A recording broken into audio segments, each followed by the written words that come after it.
enfermedades respiratorias superiores, inferiores, la parte farmacológica de la parte respiratoria es muy comercial. Hay diversos fármacos para muchas enfermedades respiratorias, para síntomas respiratorios. Y es importante que ustedes sepan esta parte de la semiología porque de acuerdo a ello ustedes van a poder discernir cuando recomendar algo a un paciente.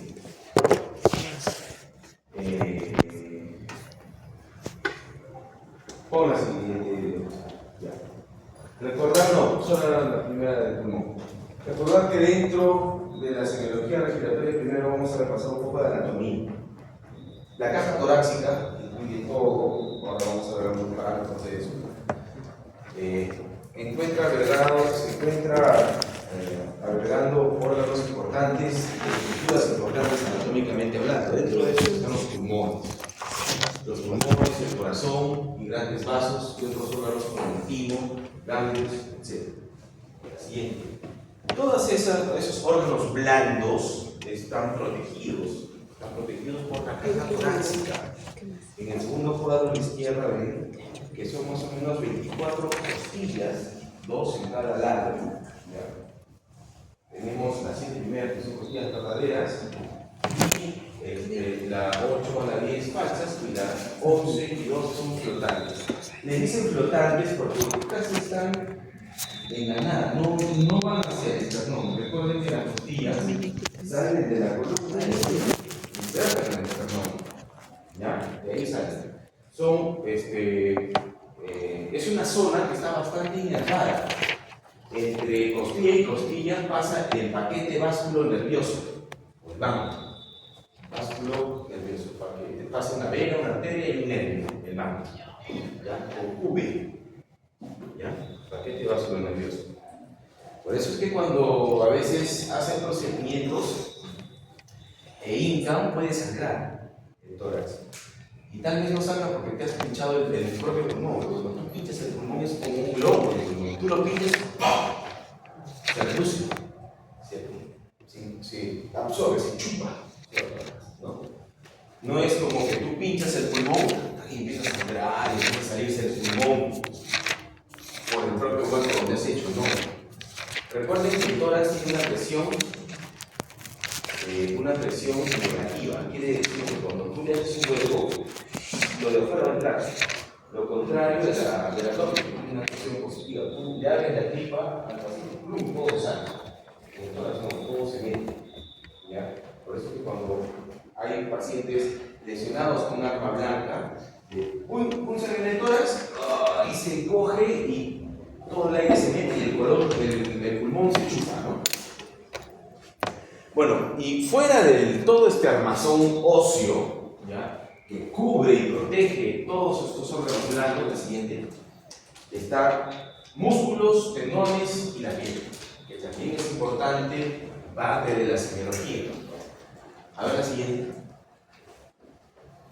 Entonces, vemos la caja torácica específicamente en el mediastino superior. Ojo que dentro de toda la caja torácica hay unos espacios que se llaman mediastinos.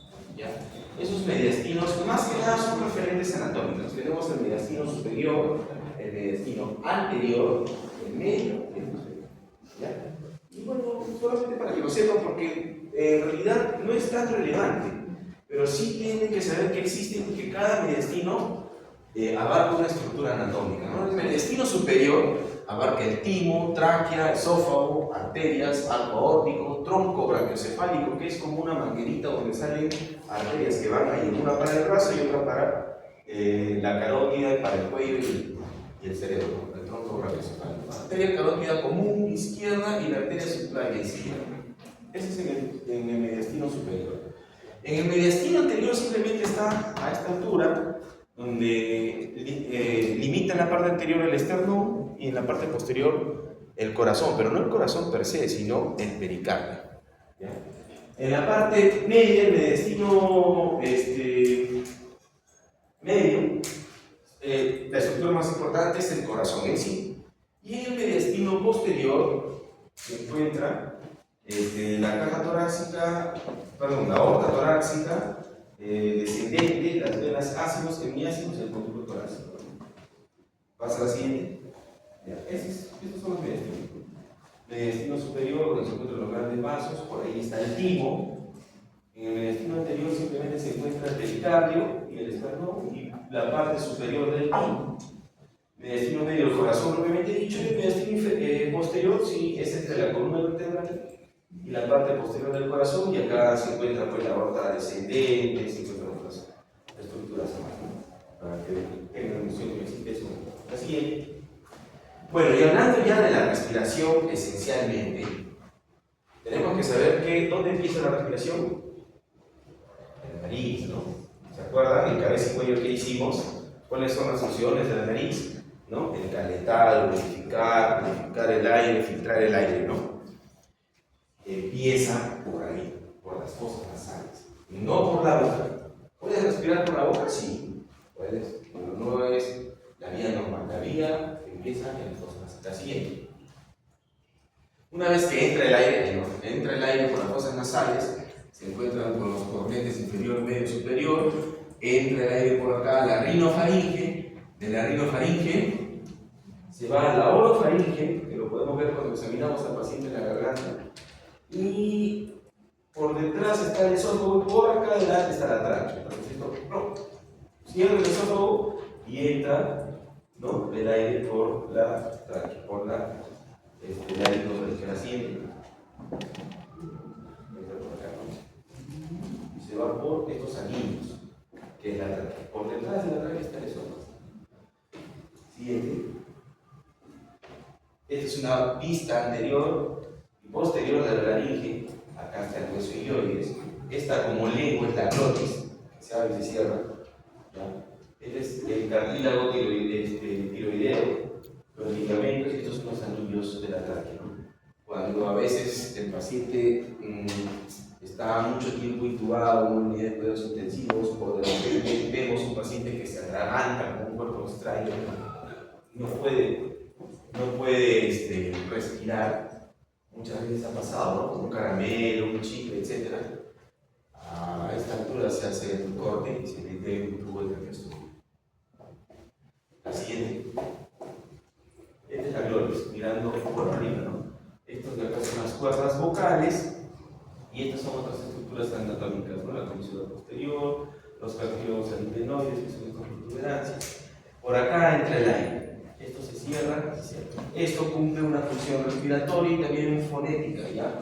Porque por ahí, por acción de las cuerdas vocales, nosotros tenemos la voz, el tono de la voz. Cuando ya más adelante vamos a ver el término correcto de cuando uno está ronco, ¿cómo se llama? Semiológicamente hablando.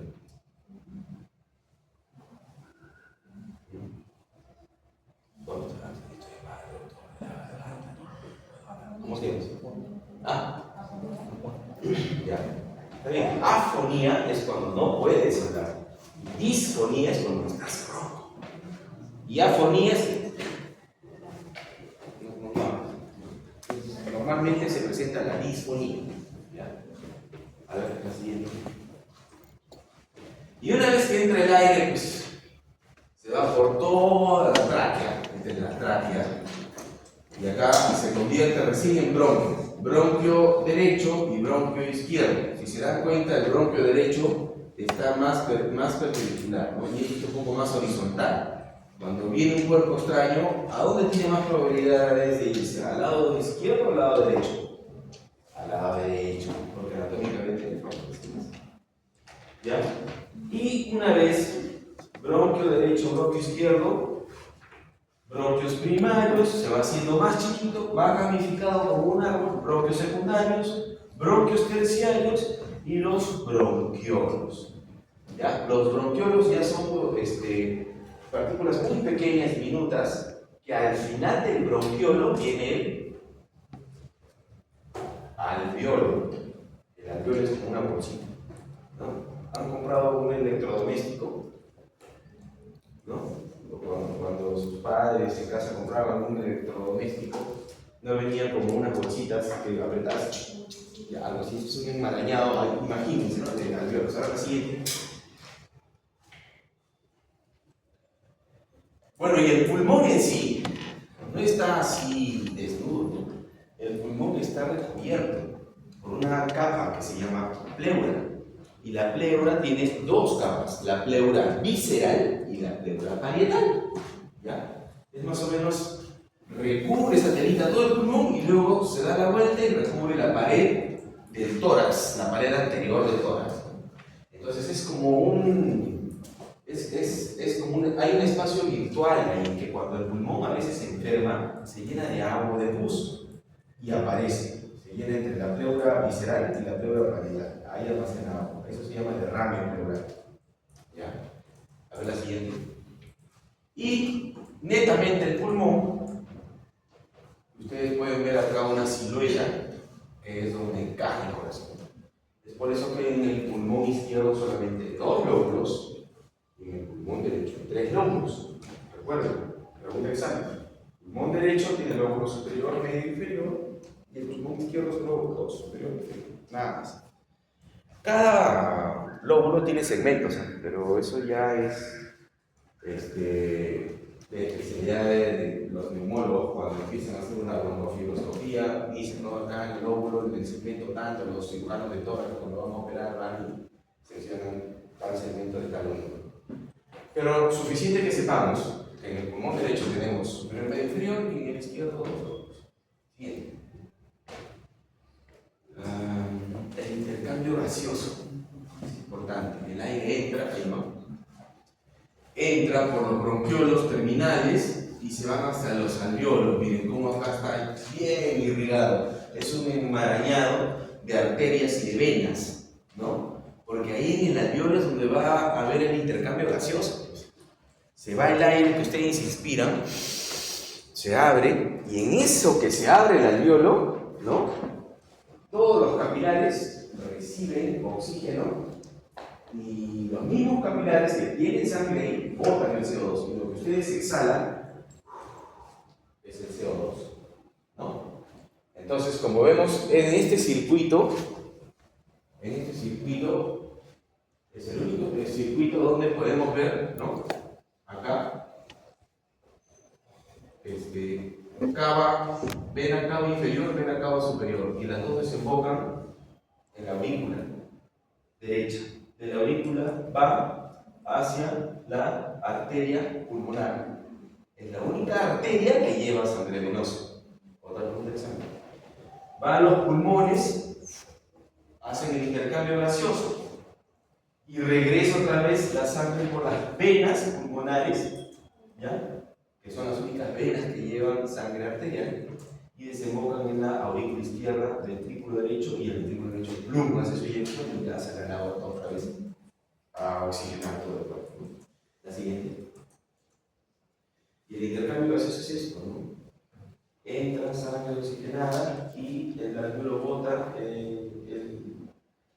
entra el CO2 y el alveolo bota las arterias CO2, se va a sangre oxigenada, y la sangre con CO2 bota su CO2 y se va oxigenada. Este es más o menos el circuito. Más adelante vamos a ver, pero para que sepan, ¿no? ¿Por qué el paciente con una neumonía tiene dificultad para respirar, dificultad para el intercambio gaseoso? Porque acá en el alveolo se acumula pus. Acá. Entonces, como hay pus, como hay acá una leche condensada, no se produce bien el intercambio gaseoso, ¿no? Por eso que no es suficiente oxígeno. ¿Ya?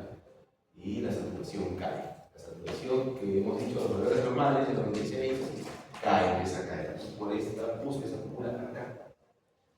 En el COVID, la enfermedad era más intersticial. ¿Ya? ¿Qué quiere decir intersticial? Si ustedes ven, entre el alveolo y el capilar hay un espacio, ¿no? ¿Cómo se llama eso? Ese es el intersticio. ¿Ya? En el COVID, el intersticio se venía afectado. Ahí se llenaba líquido, de fluido, de pus acá en el intersticio. En el alveolo a veces había pus, a veces no, pero con esto ya no podía haber ningún intercambio de proceso. Y así había en todo el pulmón. Entonces, a veces cuando tomaban la radiografía o la tomografía veías un pulmón en vidrio deslustrado que con los días era una neumonía terrible. La paciente se moría. La siguiente. Entonces, entrando a la semiología propiamente dicha del aparato respiratorio, esta es la que lleva un orden, el orden que debe de ser de todos los supuestos órganos que llevamos en el cuerpo. Primero, la inspección, que es la visualización, la palpación, que es tocar, y la percusión, que es percutir, que es chancar, que es hacer un sonido cuando se toca. Eso es percutir, ¿ya? Y la auscultación, que es escuchar, ¿ya? Dentro de la inspección, ¿no?, del aparato respiratorio, sirve. ¿Por qué? Porque no es lo mismo que tú veas un tórax así, al que venga un paciente y lo estás viendo y lo ves más agitado, ¿no? Entonces la inspección es importante. La visualización y descripción de la parte externa del tórax, tanto la piel, porque puedes ver una piel alterada, las cicatrices, la forma, etc., así como también el movimiento del tórax, porque cuando tú ves el tórax hay inclusive un signo que se llama tórax paradójico. ¿Cómo es el tórax paradójico? Cuando hay un accidente de tránsito, un choque, ¡plum!, con tal fuerza que las costillas se parten. Vuelve anterior, a la segunda diapositiva. Las costillas se llevan a fracturar. Pero ¿qué pasa cuando se fracturan así? Se fractura una costilla acá, 1, 2, 3 costillas, y acá también. ¿Qué pasa? Hay una parte del tórax que cuando uno respira sube, pero la parte fracturada se deprime. Y ves como que ese lado se levanta como medio raro, ¿no? Entonces, ver también es parte importante. Ha sufrido un antecedente de trauma, una caída, un accidente de moto, tiene un tórax paradójico, tiene fractura costal. Si tiene fractura costal, probablemente ustedes han roto un hueso del cuello. ¿Quién no ha roto un hueso del cuello? Cuando rompen el hueso del cuello, no es duro, o es así bien, ustedes lo rompen así lentamente, ¿no? Como una sierra, ¿no? Cuando se rompe el hueso del cuello, se rompe todo astilloso. Las costillas de igual forma, cuando se fracturan así, pueden lacerar y cortar el pulmón y ocasionar una hemotoras, etc. Así. Entonces es importante la inspección, ¿no? Y mediante la inspección, ¿qué también pueden sacar? ¿Qué signo vital pueden sacar mediante la inspección? La frecuencia respiratoria, ¿ya? La frecuencia respiratoria. La siguiente, la palpación, ¿ya?, determina la amplexación del tórax. La amplexación es cuando, lo mismo, coges el tórax, hay una ampliación, hay un estiramiento simétrico, pero cuando tú tocas el tórax y solamente un lado se ampliaza más que el otro, porque hay una alteración de presión, algo de cambio, ¿ya? Y las vibraciones vocales. Yo les invito a ver ahora, si pueden, si tienen confianza, a su compañero del costado, a ver, pónganle la mano en la parte de atrás del tórax, acá, ¿no? Como lo hemos hecho con algunos de ustedes, y 33, otra vez. Ustedes siguen una vibración, Exacto. Esas vibraciones son normales y tienen una intensidad, ¿ya? Recuerden que la masa hace que haya más vibración. Por lo tanto, si hay una neumonía ahí, la vibración no está marcada. Pero el aire disminuye las vibraciones, ¿ya? O el agua también. Entonces, con un neumotórax, las vibraciones van a estar disminuidas, o en un derrame van a estar abolidas. No va a haber vibraciones, ¿ya? tanto la ampliación y las expiraciones. Y en la percusión, a ver, determina la sonoridad del tórax, ya normalmente es timpánico o timpanismo, ¿no? ¿Qué diferencia? ¿No? ¿Qué diferencia? El tórax debe ser sonoro, debe sonar como un tamborcito. Porque se supone que el pulmón está lleno de aire, pero con el pulmón o entre el pulmón está lleno de agua o la pleura sudada y hay un derrame, tú timpanismo, maquilez. ¿Ya? Algo hay en ese pulmón. Y bueno, la auscultación, que está, la auscultación tenemos un montón, es dos clases para hacer de auscultación. En la auscultación podemos ver muchos ruidos. Dentro de ellos, como les habré hecho auscultar algunos, el murmullo vesicular. El murmullo vesicular es el ruido normal de la inspiración y de la expiración en un paciente. La entrada y la salida del aire. Pero más adelante vamos a ver crepitantes, subcrepitantes, roncantes, estertones finos, gruesos, movilizaciones de secreciones, pectoriloquio, un montón. Pectoriloquio afonal, es un montón de signos de la auscultación. La siguiente. Bueno, en la inspección vemos las distintas causas patologías que ocurren en el tórax y que pueden o no afectar a la respiración, ¿no? Tórax en quilla y tórax excavatum, ¿ya? Los dos son patologías que hay que descartar alguna alteración de la columna, porque a veces en la escoliosis en los niños, el hecho de que la columna esté doblada hace que el tórax se mueva y se ponga simétrico, ¿ya?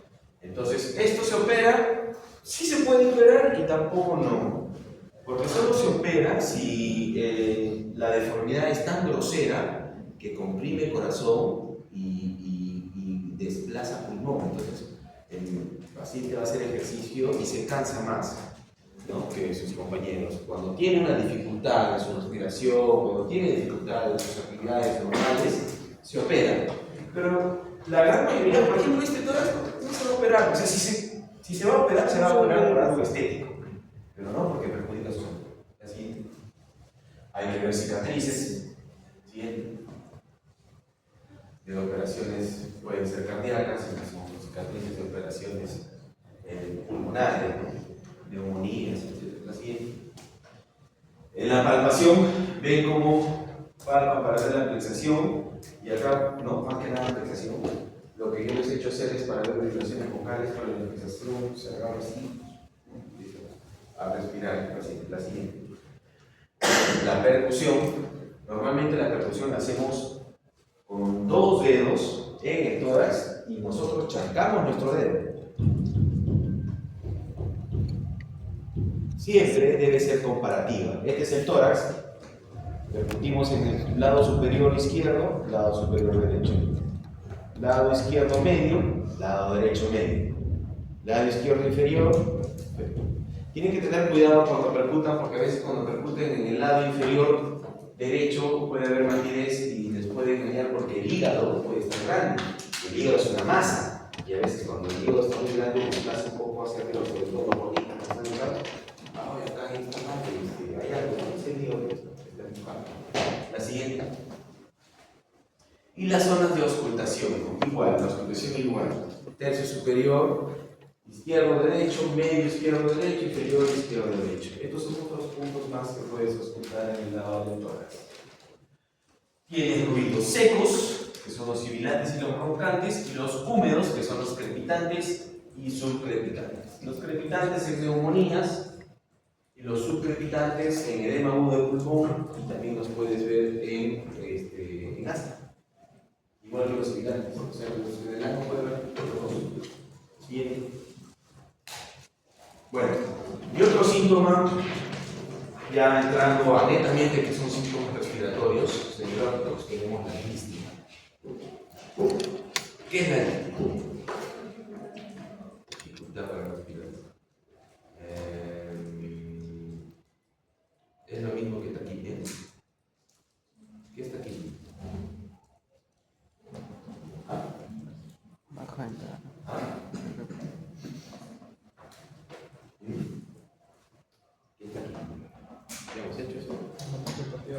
¿No?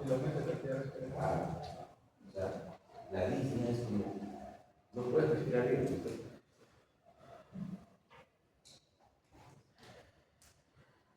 ¿No? Eso es una disnea.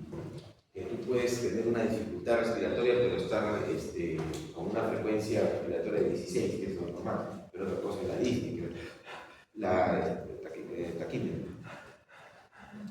¿No? La dificultad para respirar. Es la sensación desagradable y inconsciente para respirar y es uno de los síntomas más frecuentes, pues aún personas normales la pueden presentar. La siguiente. Y tenemos lo siguiente, ¿no? La disnea respiratoria, que puede ir de varias partes de todo lo que hemos hablado. Puede ser probablemente de la parte superior, puede ser de la parte inferior, sistema respiratorio superior, que de la laringe hacia arriba. ¿Ya? Cuando un pacientito se enferma, no sé, de gripe, que solamente se llena de moco, ¿no? Se llena de moco y de repente por ahí hace un edema de las cuerdas vocales, de la bronquitis. Esa es una enfermedad respiratoria alta, que le puede causar disnea, probablemente, en muy pocas circunstancias la puede causar. Sobre todo los niñitos, ¿no? Los lactantes, menores de un año, que netamente su respiración de ellos es nasal, ¿sí? Respiran por la nariz. Pero cuando les da gripe, se ponen insoportables porque ellos no saben respirar por la boca. Entonces, cuando lactan, ¡guay! Lloran, porque no pueden lactar, porque tienen que respirar, dejan de lactar y se incomoda, se ponen irritables, ¿no? El bebé solo tiene respiración nasal, oral nasal. Entonces, dentro de la disnea respiratoria tenemos la parietal, lo llaman a todo lo que está por fuera del aparato respiratorio, que no tiene nada que ver con todo lo que hemos hablado, sino con factores externos, por ejemplo la obesidad, el sobrepeso, la obesidad te puede dar el síndrome de Pickwick, que es la dificultad para conciliar sueño, la dificultad para respirar, apnea del sueño, incluyen muchos factores, son gordos, extremos, mórbidos, esos que no se levantan de la cama, están con un riesgo de muerte. La miastenia gravis, ¿saben qué es? ¿No? Es una enfermedad inmunológica en donde los anticuerpos te comen los nervios y por lo tanto, ¿no? Sus nervios están deteriorados, no van a innervar bien a tus músculos. No van a innervar bien a tus músculos. ¿De qué está hecho tu tórax? De músculos. El diafragma que ayuda a la respiración es un músculo, por lo tanto, te va a dar insuficiencia respiratoria. Miastenia gravis. Y el Guillain-Barré, que es una debilidad ascendente, empieza con los pies, luego sigue con el abdomen, luego sigue con el tórax, y si no es tratada a tiempo, parece que intubados a los pacientes se mueren ahogados porque ya sus músculos no funcionan.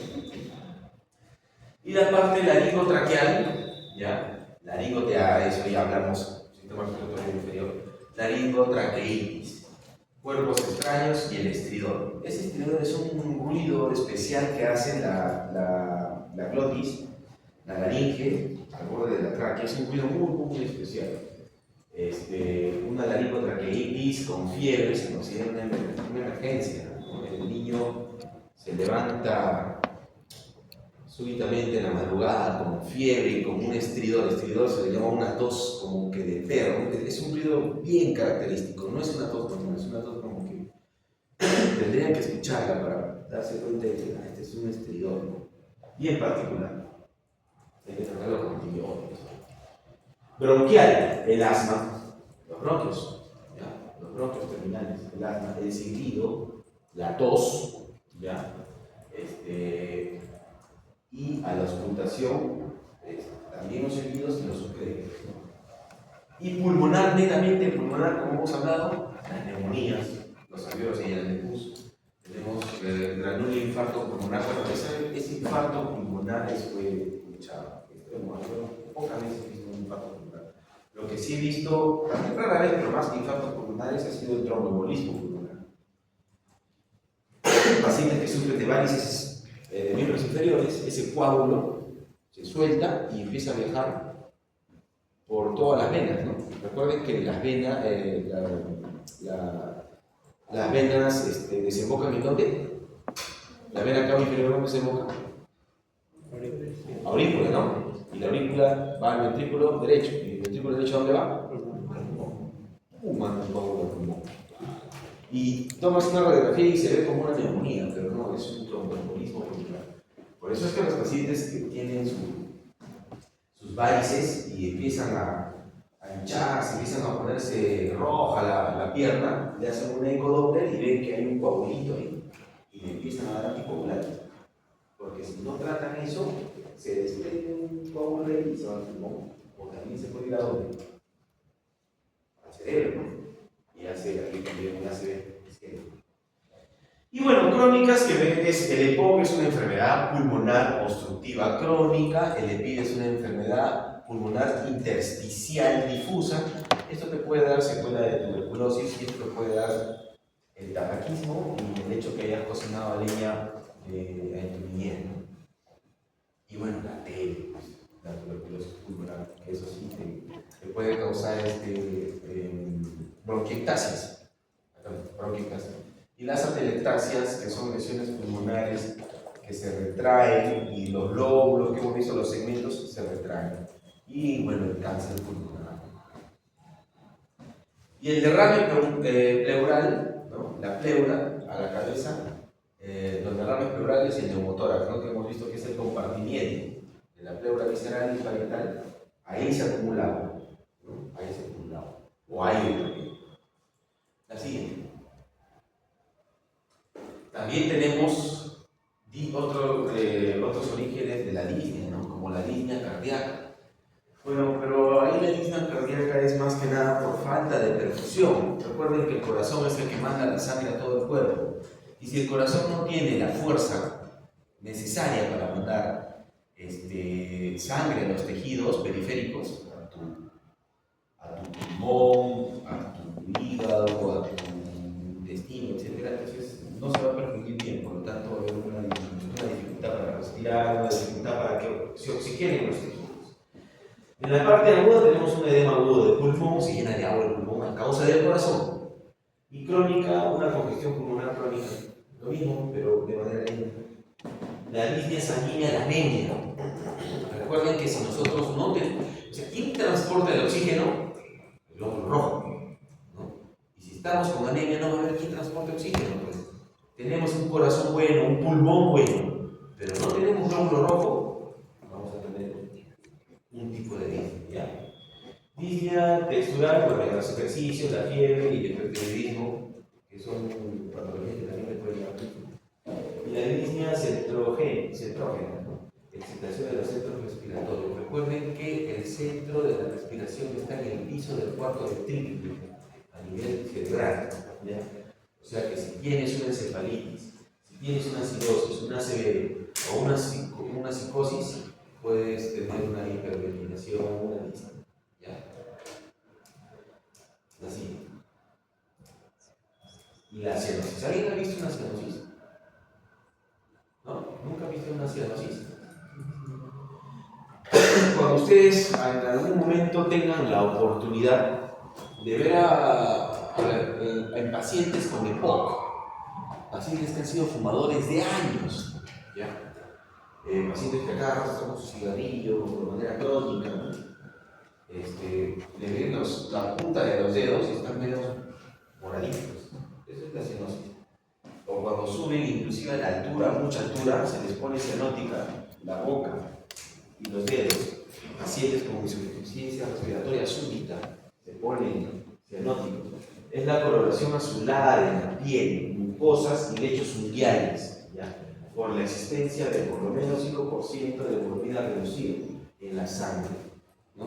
Que abruptamente pues entres en una insuficiencia respiratoria o que de repente pierda sangre también, pierda sangre de una manera brusca y entres en cianosis. Pigmentos, o también puede ser por algunas enfermedades netamente sanguíneas, ¿no? La metahemoglobina y la subhemoglobina, que son problemas ya de los glóbulos rojos. La siguiente. Entonces, estos signos de la cianosis pueden ser, ¿no? Un hallazgo, una coloración azulada de piel y mucosas, ¿no? Puede ser una cianosis central, o sea, central quiere decir del propio pulmón. una coloración azulada de piel, excepto mucosas, una cianosis periférica, una insuficiencia cardíaca, estertores, sibilantes, perfusión anormal, una enfermedad pulmonar, soplo cardíaco, cardiopatía congénita, regurgitación yugular, hepatomegalia y demás, es un problema cardíaco, una insuficiencia cardíaca. Y lo que yo les acabo de mencionar, porque es lo que más comúnmente se ve, atropatías, ¿no?, de los dedos, de POC, EPI, enfermedad pulmonar obstructiva crónica, recuerden los fumadores, EPI, problemas de enfermedad pulmonar insuficiente difusa que te puede dejar la tuberculosis o te puede dejar otro tipo de secuelas como el COVID. La siguiente. Y bueno, este síntoma es importante porque lo vamos a ver muy seguido. Lo veo yo, lo van a ver ustedes también cuando trabajan, cuando quizás no hablan su farmacia en particular.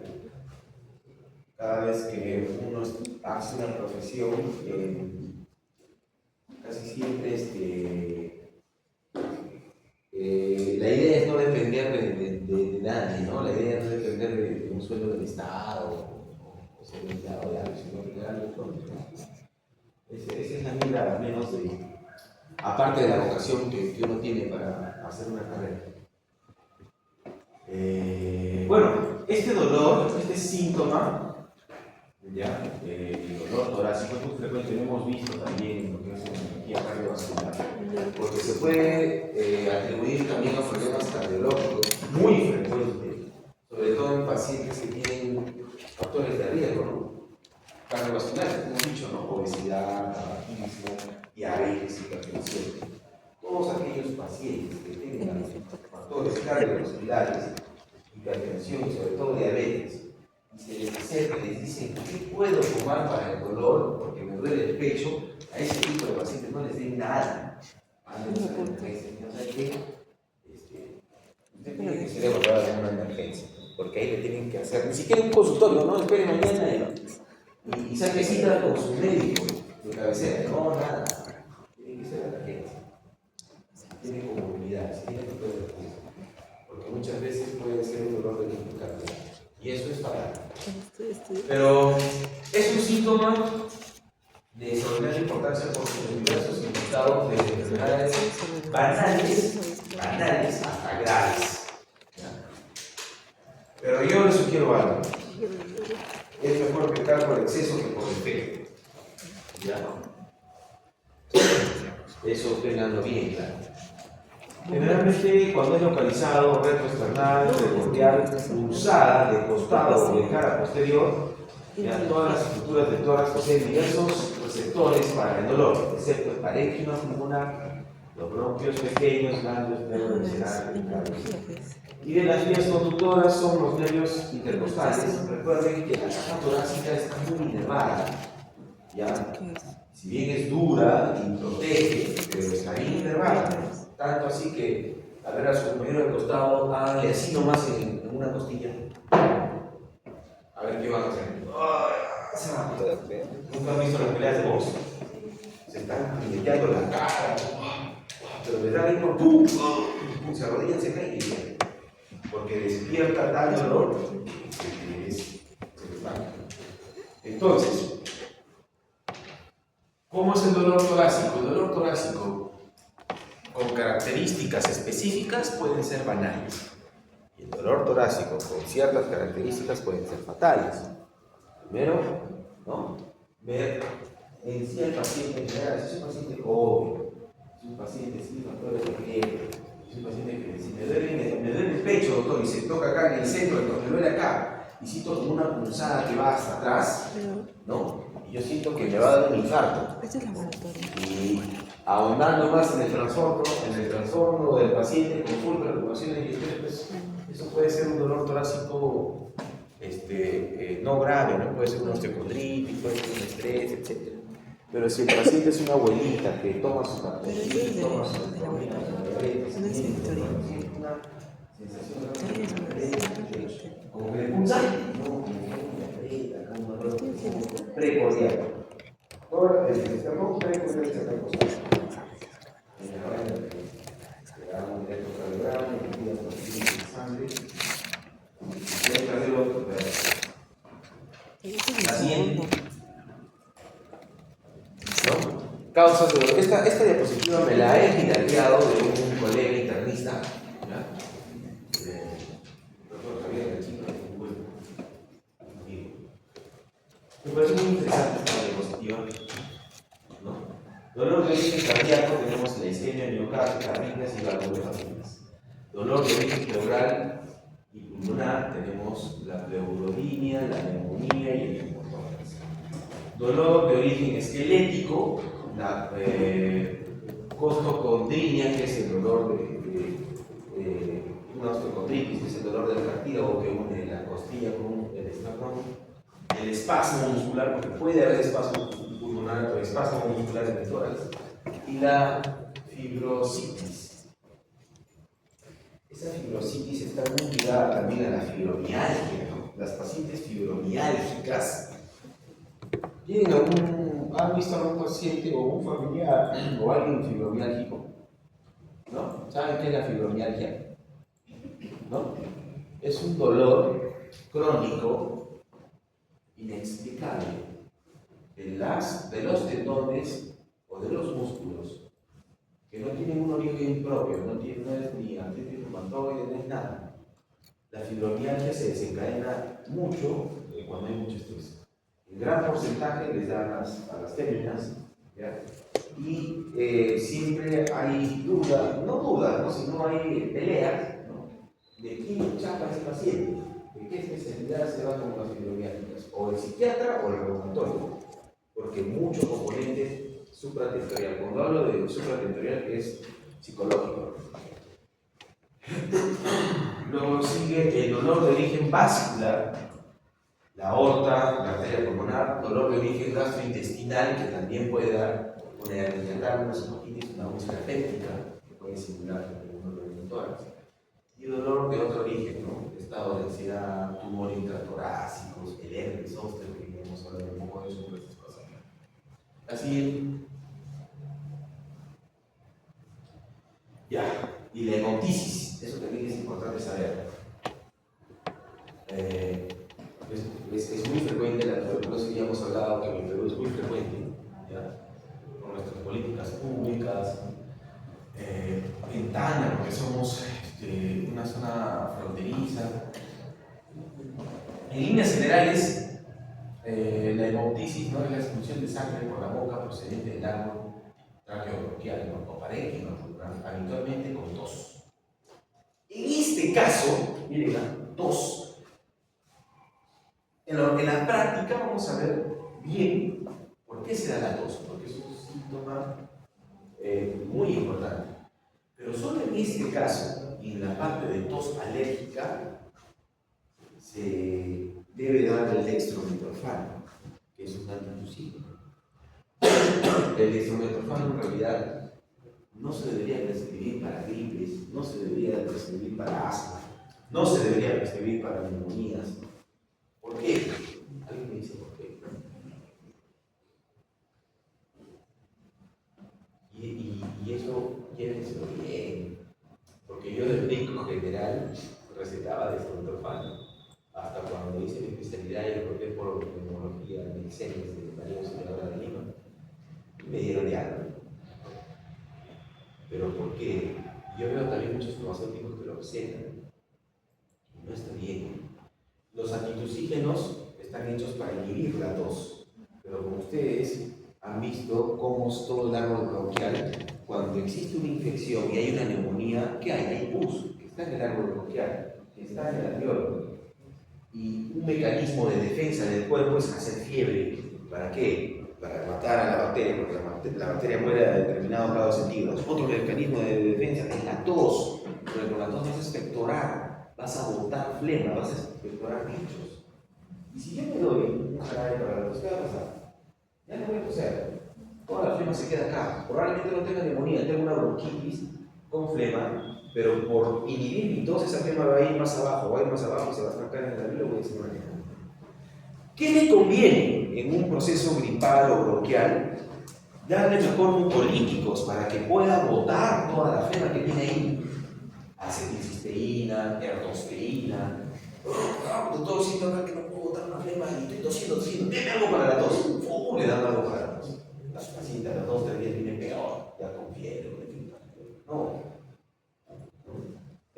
electrolíticos para que esa flema espesa se convierta más fluidificante y al momento de hacer una tos, ¡pum! Bote. Entonces, ahí no se da para la tos, pero acá sí. ¿Pero por qué la hemoptisis sí? Porque la hemoptisis es peligrosa.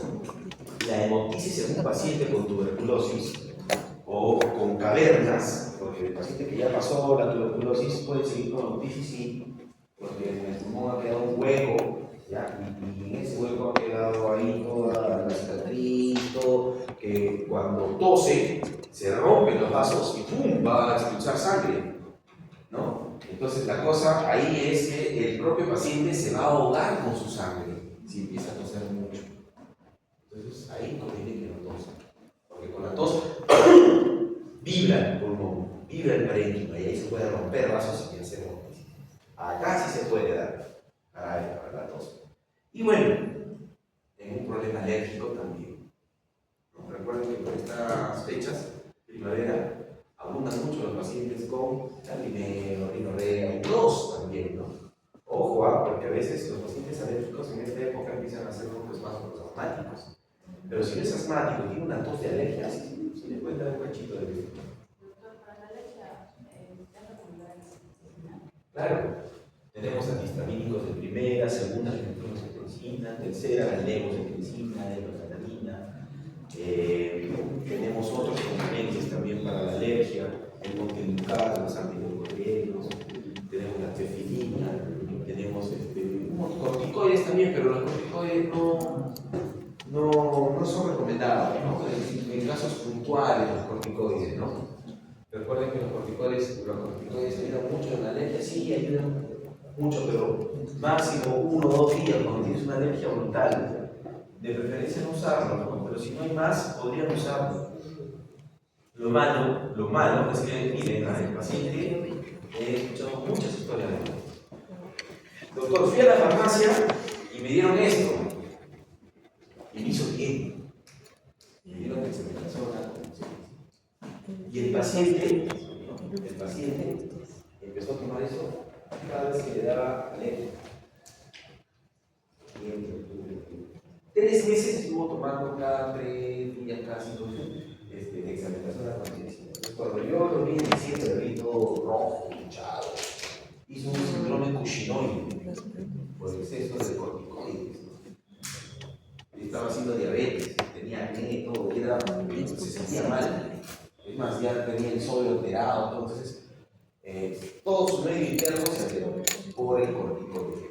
Entonces, a veces hay que cuidar al paciente del mismo paciente, porque no sabe. Hay que orientarnos. Señor, esto va a tomar máximo 2 a 5 días. Si usted toma más, se va a poner mal, porque el corticoide después de los 5 días hay que manejarlo. Hay que bajarlo a dosis bajas. El corticoide es un buen medicamento, pero es como un cuchillo. ¿Sí les dije del cuchillo, no? ¿No? Es como un cuchillo filudo. ¿Ya? Con un cuchillo filudo, ¿qué puedes hacer? Puedes matar, o con un cuchillo muy filudo puedes hacer una comida exquisita y estupenda. Puede ser el gran chef, depende cómo lo uses. ¿Ya? La siguiente. Ahí está el esputo hemoptóico y en una radiografía se ven entre las cavernas. ¿No? Se ve una tos, sale sangre. La siguiente. Las causas que pueden originar hemoptisis son muchas y de diversa gravedad. La frecuencia de los distintos procesos patológicos que cursan con hemoptisis es dificultad de precisar, pero en la mayoría de los trabajos las causas más frecuentes son la bronquitis crónica, bronquitis, cáncer pulmonar y la tuberculosis. Tuberculosis a la cabeza, ¿ya? Yo le voy a preguntar, ¿qué patología causa con más frecuencia hemoptisis? Y ustedes ya saben, ¿qué me van a pasar? Siguiente. Vómica. ¿Han escuchado eso? Vómica. Vómito, sí, ¿no? Pero vómica, ¿no? Es un poco asqueroso la vómica. Nunca he visto vómica, solo he visto láminas y todo, ¿no? En sala de operaciones vi un paciente que le sacaron todas las membranas del pulmón Porque la vómica en realidad es eso, ¿no? Es una expulsión brusca y explosiva de las vías respiratorias, ¿ya?